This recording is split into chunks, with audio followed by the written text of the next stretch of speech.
오늘 우리에게 주시는 하나님의 말씀은 에스라 10장 9절에서 17절까지의 말씀입니다. 성도님들, 오늘 본문을 보시면은 사실은 오늘 본문은 9절부터 44절까지 이르는 10장의 마지막입니다. 그러니까 에스라의 마지막 장을 의미하는 것이겠죠. 에스라의 배경을 한번 보시면은 바벨론 포로에서 1차 기한을 하는 그 시기를 에스라 1장부터 또 6장까지 나와 있고, 오늘 본문 마무리되는 것은 에스라 7장에서 시작되는 오늘 10장까지 말하는 것은 제2차 포로 귀환을 얘기하는 것으로서 지금 538년, 537년 정도가 될 것 같아요. 그래서 그런 배경들 속에서 지금 얘기하는 것이고, 오늘 10장을 마무리하면서 이제 에스라가 하나의 개혁을 하나를 주장하게 되는데요. 그 먼저 한 개혁이 무엇인지를 정확하게 얘기하는데 뭐냐면은 이방 아내들과 그 자녀들을 공동체에서 내보내는 것이다 라고 얘기를 했어요. 자, 그러면서 이에 대한 개혁을 확실히 시행하기로 작정된 자들은 3일 내에 예루살렘으로 모이라 라고 얘기를 하는 것이 바로 8절까지 오늘 본문 바로 전까지의 이야기였어요. 그리고 나서 9절에 상반절에 예루살렘에 이제 그 3일 내에 모이기 시작하는 그 장면이 바로 오늘 본문의 시작인 것이죠. 그래서 오늘 본문의 배경을 그렇게 이해한다면 오늘 본문 전체 44절까지는 두 부분으로 나눠지는데요. 오늘 읽었던 본문의 말씀은 첫 번째 부분으로 에스라의 명령이 나오고 그 다음에 백성들의 동참하는 이야기가 9절부터 17절까지 나와 있습니다. 그러니까 아까 에스라의 명령은 뭐였냐면은 이방인의 여인을 아내로 취한 사람들, 그리고 그 여인을 취해서 자녀 낳았다면은 모두 내보내야 된다라는 것이 바로 에스라의 명령이었고, 거기에 백성들이 동참하는 내용이 바로 9절부터 17절까지 나와 있고, 그렇게 해서 이방 여자와 결혼한 이스라엘 자손들의 명단이 즐비하게 18절부터 44절까지 기록되어 있는 두 부분이라는 것이죠. 그러면서 에스라를 마치게 됩니다. 자, 그렇다면요, 성도님들, 우리 첫 번째 부분을 한번 살펴보면 9절에 보시면은 아홉째 달 20일이다 이렇게 나와 있습니다. 그렇게 나와 있죠. 아홉째 달 20일이라고 했기 때문에 그 아홉째 달은 유대력에, 히브리 달력에서는 다른 이름으로 이 아홉째 달을 기록하는데 기슬르월입니다. 이스라엘 땅은 지중해성 기후이기 때문에 기슬르월은 지금 우리나라 원래 알고 있는 달력으로 얘기한다면은 11월에서 12월 정도가 되겠죠. 그러면은 지중해성 기후는 어떤 시기를 거치냐면은 우기의 기간 동안에 있는 거죠. 그러니 성도님들 보시면은 제 밑에 보시면은 큰 비가 내렸다는 말이 우기이기 때문에 당연히 이 날짜에 비가 올 수밖에 없는 것이죠. 자, 이제 보면 10절에 보시면은 에스라가 이방 여자 아내 삼은 것에 대한 이스라엘의 죄를 고백을 하고 있습니다. 그리고 11절에 한번 보시면은 회개하고 돌이킬 것이다. 자복하고 돌아와야 된다라고 얘기를 하고 이방 여인들을 끊어버리는 에스라의 제안이 나오게 되는 것이죠. 이에 대해서 회중들은 어떻게 했냐면 12절에 보시면은 회중들은 에스라의 명령대로 행할 것을 그대로 이야기하고 있습니다. 그대로 하겠습니다 라고 얘기를 하고, 13절에 보시면은 지금 이방 여자의 아내를 삼은 것과 그 자녀를 내보내는 것을 하루 이틀에 정리할 수가 없습니다 라고 이 회중들이 얘기를 하고 있는 것이죠.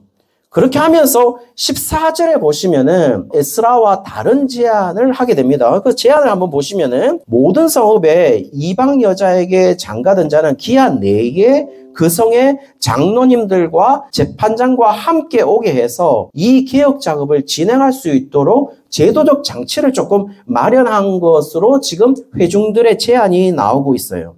그러니까 실제로 지금 장로들과 재판장과 함께 왔다 하는 것은 실제로 가보니 제2차 포로 기한으로 가보니까 지금 재판장이든 장로들이든 똑같은 범죄를 함께 저지르고 있었던 것에 대한 책망의 측면으로 함께 오락하는 측면도 있습니다. 왜냐하면은 뒤에 9절에 가보시면은 이방 여인을 취한 사람들이 제사장들도 있었고 레위인들도 있었거든요. 성전에 봉사하는 자들도 이방 여인들을 취하고 있었거든요. 그러니까 함께 오라 하는 측면들 속에서 지금 이들과 함께 이 개혁에 적극적으로 동참하려고 하는 제도적 장치를 지금 마련한 것으로 보인다는 거죠. 이게 회중들의 제안이었습니다. 자, 그렇게 하면서 갑자기 문제가 하나 발생하게 되는데요. 이 문제가 문맥상에 있는 것을 표현하면 그렇게 심각한 것은 아니었던 걸로 보이지만은 어쨌든 갑자기 사소한 문제가 하나 발생하게 되었어요. 그게 뭐냐면 15절에 보시면은 아사엘의 아들 요나단과 디과의 아들 야스야가 일어나서 그 일을 반대했다라고 나와 있습니다. 그러면 성도님들, 이 사람들이 일어나가지고 반대한 그 일이 무엇일까요? 지금 제안은 두 개가 나와 있죠. 그 두 개가 뭐냐 하면은 첫 번째는 에스라의 제안이었고, 에스라의 제안은 뭐였습니까? 이방 여자들을 취했고 그 이방 여자들에게 낳은 자녀들까지도 빨리 내보내야 된다라는 것이 에스라의 제안이었습니다. 그런데 또 하나의 제안이 있죠. 그 제안은 뭐냐면은 회중들의 제안이었습니다. 회중들의 제안은 이게 하루 이틀 사이로 할 수 있는 게 아니니 기한을 두어서 그 기한 안에 좀 지도자들을 두어서 조사 과정과 조사한 것에 대해서 정확하게 시행할 것을 제안하는 그 회중들의 제안도 있었단 말입니다. 자, 그렇다면요, 성도님들, 이 회중들의 제안은 어쨌든 에스라의 제안을 반대하는 게 아니고 에스라의 제안을 조금 더 신중하게 행하기 위해서 조사 과정, 그 다음에 조사 기관을 선택해서 신중하게 하자는 것이었어요. 자, 그렇다면 성도님들, 이제 이 사람들 야스야와 요나단이 그 일을 반대했다고 그랬는데 반대한 거는 어느 제안을 반대했을까요? 에스라를 반대했을까요? 아니면 회중들의 개정안을 반대했을까요? 어느 것을 반대했을까요? 지금 이 부분에 대해서 어느 것을 반대했을까를 본다면은 지금 이 사람이 반대한 것은 회중들의 개정안을 반대한 것으로 보여요. 물론 그렇다고 해서 지금 이 반대한 것에 대해서 부정적으로 비치지는 않습니다. 왜냐하면은 이 사람들이 반대한 일을 부정적이었다면 부정적으로 비치게 하기 위해서는 뒤에 반대한 것에 대해서 조금 더 일이 극대화되거나 그랬어야 되는데 그런 이미지, 그런 사건들을 뒤에 기록하고 있지 않거든요. 단순히 그 일을 반대했다라고만 기록하고 있어요. 그리고 그 반대한 것을 무슬람과 레위 사람 삽부대도 똑같이 반대한 것에 동조한 것으로 나오고 있거든요. 그렇다면 반대한 것은 아까 회중들의 제안인 것이죠. 회중들의 제안은 뭐냐면은 어떤 기한을 가지고 조사 과정을 거친 다음에 이방 통혼에 관한 죄를 해결하자 하는 그 회중들의 개정안을 반대한 것으로 보여요. 자, 그렇다면 성도님들, 우리가 또 의문이 하나 생기죠. 어떤 의문이 생기냐면 그러면 왜 이거를 기록했을까? 이 반대하는 상황을 심각하게 보지 않을 것 같으면은 굳이 성경에 기록하지 않아도 되는 건데 이것을 기록했다라는 것이죠. 언뜻 살펴보면은 무엇을 반대했지라고 애매한 상황이에요. 그렇기 때문에 오해할 수 있는 거는 에스라 개혁에 제동을 거는 게 아닌가? 라고 볼 수도 있는 장면인데 굳이 왜 여기에 이 반대라는 이 상황을 기록했을까라고 생각한다면은 그 상황을 기록한 이유가 의도가 있어 보입니다. 그 의도는 어떻게 알 수 있냐면은 16절에 보시면은 개혁을 효율적으로 하기 위해서 이제 결정된 사안이 있는데요. 그 결정된 사항이 뭐냐면은 각 종족에 따라서 지명된 족장들 몇 사람을 세웠다라고 얘기를 하고 있어요. 그리고 각 종족마다 지도자들이 이 개혁 작업을 수행하도록 구조화시켰다라고 나와 있습니다. 그러니까 제도화시킨 거죠. 그 말은 뭘 말하는 거겠어요? 지금 에스라가 결정을 했는데 에스라 자신에 대한 결정보다는 오히려 절충안을 마련한 거잖아요. 회중들의 개정안을 어느 정도로 참조해서 지금 결정한 것으로 보여요. 그리고 또 더 개정안을 참조했다 하는 것을 알 수 있는 부분이 뭐냐면은 17절에 보시면은 첫째 달 초하루까지 이방 통혼자들에 대한 조사를 진행했다라고 나와 있어요. 여러분, 오늘 9절에 시작할 때 아홉째 달 초하루에 시작해서 그러니까 첫째 달에 멈춰졌다는 것은 지금 한 4개월 정도의 기한을 거졌다는 거잖아요. 그 말은 뭐냐면은 지금 이 개혁을 마친 것이 4개월 정도의 기한을 가지고 천천히라기보다는 어쨌든 확실하게 기한을 가지고 진행했다라는 것을 지금 보여주고 있다라는 것이죠.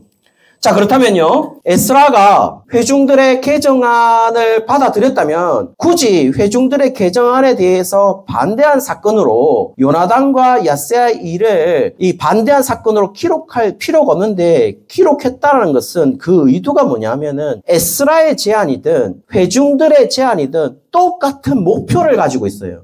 그 목표가 뭐냐면은 이방 여인을 취한 사람들, 그 다음에 이혼을 하고 그리고 그 여인들을 내보내는 것이었고 그 자녀들도 내보내는 똑같은 목표를 가지고 있습니다. 자, 그렇다면요.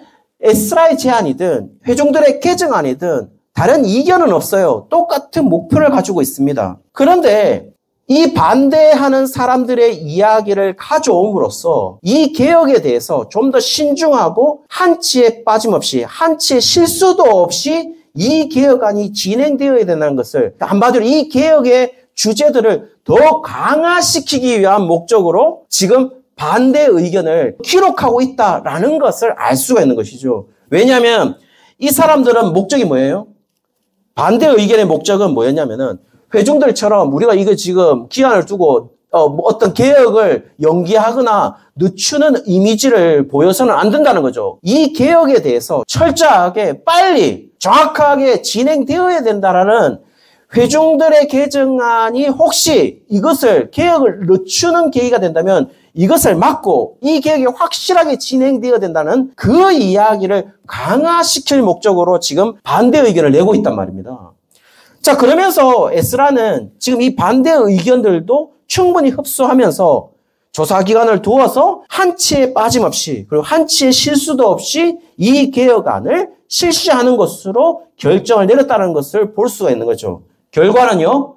그 결과가 오늘 우리가 보지 않은 18절부터 44절까지 보시면은 에스라의 제안과 회중들의 제안이 있는데 그 제안들 속에서 에스라가 어떤 결론을 내렸고 그 결론에 대해서 실행한 것에 대한 결과가 18절부터 44절까지 정말 보시면 이름만 쫙 기록이 되어 있습니다.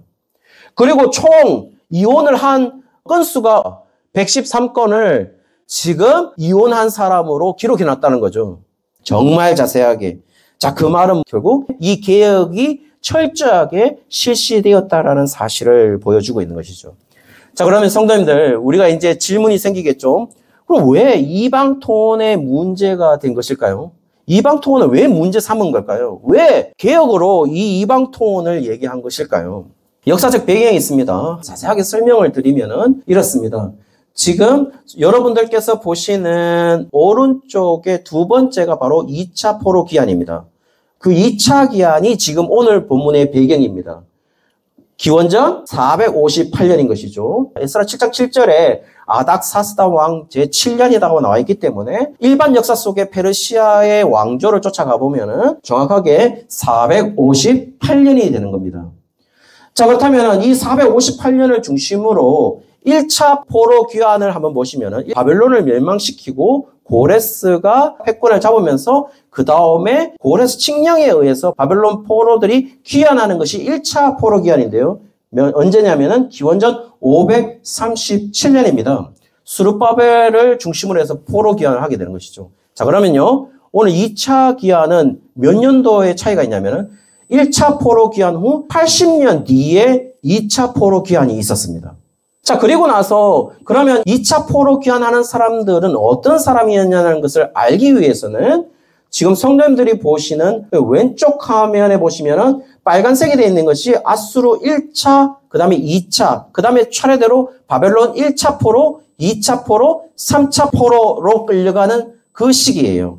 그게 보시면은 첫 번째로 끌려가는 바벨론 1차 포로는 606년입니다. 어떻게 알 수 있냐면은 남유다 여호야김 왕 때 1차 포로로 끌려가거든요. 606년이죠. 그리고 두 번째로 끌려가는 거는 597년이고 제일 마지막에 3차 포로는 남유다가 멸망하고 그 바로 다음에 포로로 끌려갑니다. 남유다가 멸망이 587년인데 그 1년 뒤에 포로로 완벽하게 끌려가거든요. 그게 바로 기원전 586년이죠. 자, 그러면 성도님들 가만히 생각해 보시면은 제일 마지막에 포로로 끌려가고 두 번째 오늘 시기인 두 번째 포로 귀환을 하는 시기는 몇 년도 차이가 있냐면 130년 차이가 있어요. 그리고 1차 포로와는 몇 년 차이가 있냐면 150년 차이가 있습니다. 그래서 여러분 예언서 속에서 포로 간 다음에 70년 뒤에 차면은 돌아온다는 말이 70년이 있고 그 다음에 80년 뒤에 다시 2차 교환으로 가니까 150년 차이가 있는 것이죠. 자, 그러면 성도님들 이제 왜 이렇게 복잡한 이야기를 했느냐? 간단한 이야기입니다. 지금 마지막 포로를 끌려가고 130년 후에 이 2차 포로 귀환을 하는 사람들이란 말이에요. 그러면 지금 2차 포로 귀환을 하는 사람들은 예루살렘이라는 것을 그리고 남유다의 땅을 단 한 번도 밟아보지 못한 사람들이겠죠. 근데 한 140살, 한 150살 정도 돼야지만은 예루살렘 땅과 유다 땅을 아는 사람인데 그런 사람이 단 한 명도 없을 가능성이 굉장히 높죠. 근데 이런 사람들이 지금 포로에서 귀환하고 있었다는 겁니다. 자, 그렇다면요. 이게 왜 문제일까요? 자, 그렇다면 지금 2차 포로 귀환을 가는 사람들은 자기 정체성을 알고 있을까요? 성도님들 어떻게 생각하시나요? 제가 이민을 갔습니다. 저희 부모님이. 이민을 가서 미국 땅에서 150년 후에 그 아들이 돌아온다고 했을 때 그 아들은 과연 자기가 한국 사람이라는 정체성을 가지고 있을까요? 한국말은 할 줄 알까요? 그런 이미지를 생각해 본다면 어느 정도로 맞을 것 같은데요. 한국인이라는 사상을 가지고 있지 않겠죠. 근데 그런 사람들이 지금 돌아오고 있다는 겁니다. 특별히 여러분 문제가 생기는 거는 뭐냐면은 위에 보시면은 아수르 두 번째 포로가 721년이라는 말은 북이스라엘이 아수르에 의해서 722년에 멸망을 해요. 그리고 나서 그 다음에 포로로 끌려가거든요. 그러면 아수르가 어떤 정책을 폈냐면은 북이스라엘 땅에 강제 이주 정책을 씁니다. 이방인들을. 그러면 결국에는 북이스라엘이 강제 이주 정책 때문에 혼혈 민족이 형성되었고 그 혼혈 민족을 과연 유다 사람들이 자신과 동일한 이스라엘 민족으로 보았느냐? 보지 않았죠. 그걸로 인해서 형성된 이방 민족이 누구냐면 바로 사마리아 민족이었어요. 그러니까 이방인으로 취급했다는 겁니다. 자, 그러면요, 성도님들. 지금 돌아가는 사람들은 북이스라엘의 포로가 되어서 263년 뒤에 지금 들어가는 사람들입니다. 그러면 북이스라엘 사람들은 어떤 실정이겠습니까? 북이스라엘 지역은 거의 이방 민족이라고 해도 당연한 민족이겠죠. 그럼 적어도 130년 뒤에 지금 돌아가는 그 예루살렘 상황은 어떻겠습니까? 예루살렘 상황은 지금 더 심각한 상황이 펼쳐졌겠죠. 그러면서 여러분 북이스라엘과 그 다음에 예루살렘 중심으로 유다 백성들이 이방인들의 통혼을 했다는 것이 단순한 문제가 아니라 지금 어떤 의미를 가지고 있냐면은 여러분께서 왼쪽 밑에 보시는 모세를 보죠. 모세 시대가 BC 15세기입니다. BC 15세기 같으면은 지금부터 1000년 전이죠. 그러면 모세가 율법을 받았는데 모세 율법에 보시면 이방인과의 통혼이 금지되어 있습니다. 그런데 이들이 그 모세 율법을 무시하고 지금 통혼을 했다라는 것은 모세 시대 때의 율법을 자신들의 말씀으로 받아들이지 않는 세대가 지금 있었다라는 겁니다. 당연하겠죠. 성도님들 생각해 보십시오. 우리가 만약에 100년 이상 내가 한 번도 우리나라 땅을 밟아보지 못하고 다른 나라에서 내가 태어나고 살았다면은 내가 이 땅의 사람이라는 것, 또 이 땅의 법이라고 하는 것은 아무리 내가 민족적으로 피가 이 땅이라고 할지라도 이 땅의 것을 아무것도 생각하지 않겠죠. 왜냐하면 나는 실존적으로는 여기에 살고 있으니까요. 이들은 지금 모세 율법을 잊어버렸다라는 겁니다. 모세의 생각을 단 한 번도 하지 않고 있다는 거죠. 그리고 더 문제는 뭡니까? 이 사람들의 민족적 특성이 뭔데요? 이스라엘의 민족적인 긍지가 뭡니까?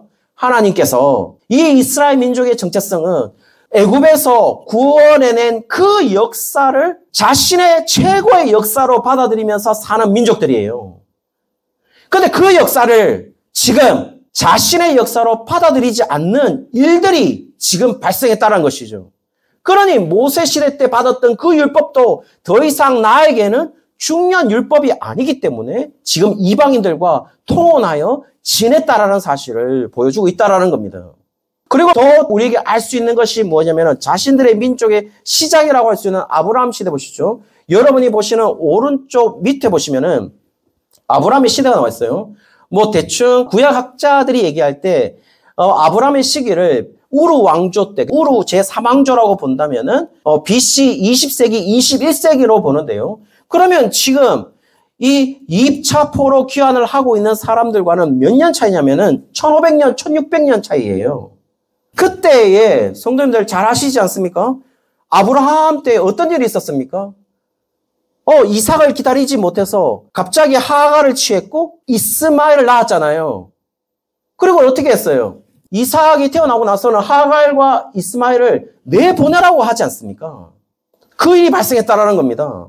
그러면 그 일이 실제적으로 자신들의 민족의 조상이라고 할 수 있는 아브라함 때 있었다라는 것인데, 그런데 그 사실을 잊어버리고 이방인과 통혼했다라는 문제는 단순한 문제가 아니라 지금 자신의 민족의 뿌리를 잊어버렸다라는 겁니다. 망각했다는 거죠. 그 이야기를 하고 있다는 겁니다.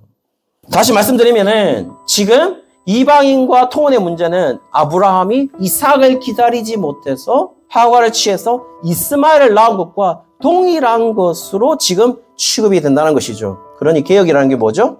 하갈과 이스마엘을 내보내는 것입니다. 그리고 여기에서 그렇게 된다면은 우리에게 소망이 있다 이렇게 얘기를 하고 있어요. 10장 2절 한번 보시면은 2절 하반절에 이렇게 나와 있어요. 이스라엘에게 아직 소망이 있다 이렇게 얘기해요. 이 이야기의 결론은 이것입니다. 성도님들, 이삭이 태어나지 않았나요? 이삭 태어났습니다. 반드시 이삭은 태어납니다. 우리 하나님의 자녀의 일이니까요. 지금 문제는 뭐예요? 이삭을 기다리지 못하고 하갈을 취하고 이스마엘을 낳은 게 문제인 것이죠. 그 일을 지금 지적하고 있다는 겁니다. 그 일을 개혁해야 된다는 겁니다. 개혁하고 우리가 통해 자복한다면 뭐가 있다고요? 소망이 있다고요. 소망이. 소망이 있다 하는 건 절대적 진리입니다. 소망이 이렇게 하면 있을 수도 있고 없을 수도 있다. 이걸 얘기하는 게 아니에요. 지금 족자들에게 이 얘기를 하는 거죠. 우리가 누구인지를 기억할 때에 우리가 직접적으로 경험하지 못했지만은 지금 바로 모세 시대 때 그 출애굽의 역사들을 자신의 역사도 받아들이는 그 정체성을 가지고 있느냐. 그리고 내가 아브라함을 단 한 번도 보지 못했지만은 아브라함의 이야기를 망각하고 살았지만은 다시 아브라함의 역사를 내 뿌리를 나의 역사로 받아들일 수 있느냐 없느냐라는 이야기를 지금 우리들에게 질문을 던지고 있는 것이죠. 왜요? 너가 누구인지를 알아라는 겁니다. 그러면서 너희들이 이삭이다 라는 이야기를 말하고 싶은 거예요. 사랑하는 성도님들, 우리가 바울 시대에 가서는 어떻습니까? 바울 서신의 전체적인 주제는 진정한 아브라함의 후손이 누구이냐는 거예요. 그 후손이 이삭이다 라는 이야기를 하고 싶은 거예요. 그러니까 바울은 진정한 아브라함의 후손이 되는 하나의 방법이 있죠. 그 방법을 제시했어요. 뭐라고요? 예수님을 믿는 거야 라고 얘기를 했어요. 진정한 아브라함의 후손으로서 단 그 사람, 예수님이 오신다. 그거였습니다. 사랑하는 성도님들, 저는 이 말씀을 드리고 싶습니다. 우리의 정체성이 우리의 삶을 결정합니다. 우리는 하갈과 이스마엘이 아니에요. 그렇죠? 우리는 하갈과 이스마엘이 아니라 우리는 이삭입니다. 이삭의 삶으로서 우리가 살아갈 사람이에요. 우리가 더 조금 나아가서 얘기한다면 우리가 예수님을 기대하는 삶으로 나가는 거죠. 왜냐하면 최종적으로 아브라함 후손의 결정체는 바로 예수님이었으니까요. 우리가 예수님을 믿는 삶으로 살아가는 사람들이라는 겁니다. 우리 정체성이. 그 소망으로 살아갈 거라는 겁니다. 생각해 보십시오. 성도님들, 아브라함이 이삭을 낳기 전에 하갈을 취하고 이스마엘을 낳았어요. 만약에 이삭을 기다리는 확실한 소망이 있었다면 아브라함은 그렇게 하지 않았겠죠. 그 말은 뭐냐면 아브라함이 이삭을 낳기 전에 어떤 삶을 살 것인가는 이삭을 바라보는 소망으로 지금 살게 되겠죠. 우리에게도 마찬가지로 묻고 있는 거예요. 뭘 묻고 있느냐? 너희들이 소망이 있다면은 그 소망을 가지고 오늘 이 시간 어떻게 살 것인지를 묻고 있는 것이죠. 그 삶을 우리가 이삭을 바라보는 삶으로 살 거냐, 또 예수님을 바라보는 그 삶으로 살 거냐, 아니면 그 소망을 버리고 우리가 하갈을 취하고 이스마엘을 낳을 거냐, 이 얘기를 하고 있다는 겁니다.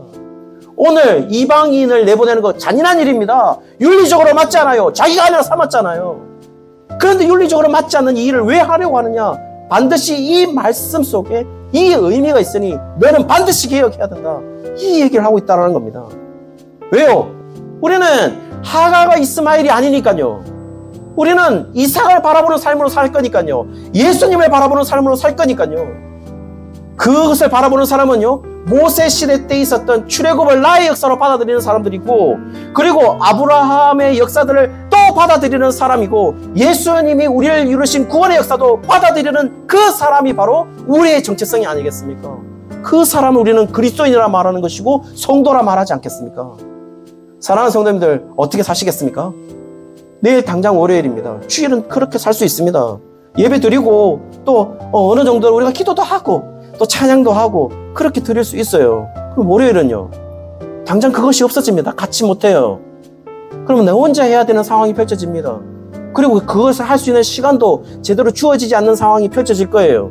그때에 우리는 어떤 삶을 선택하면서 살아가게 될까요? 다시 하가를 취하고 다시 이스마엘을 낳는 그 삶으로 돌아갈까요? 아니면 이삭을 바라보는 그 소망으로 여전히 살아가게 될까요? 저는 그걸 묻고 싶은 거죠. 아무쪼록 우리의 삶이 우리가 월요일이 됐을 때, 또 화요일이 됐을 때, 다시 주일날 만날 때까지 우리가 하갈과 이스마엘을 낳는 그 삶이 아니라 우리가 이삭을 바라보는 그 삶으로 우리가 누구인지를, 우리의 정체성이 확실히 하나님의 자녀라는 사실을 잊지 않고 살아가는 우리 모든 그 교회 성도님들 되시기를 주의 이름으로 축원합니다.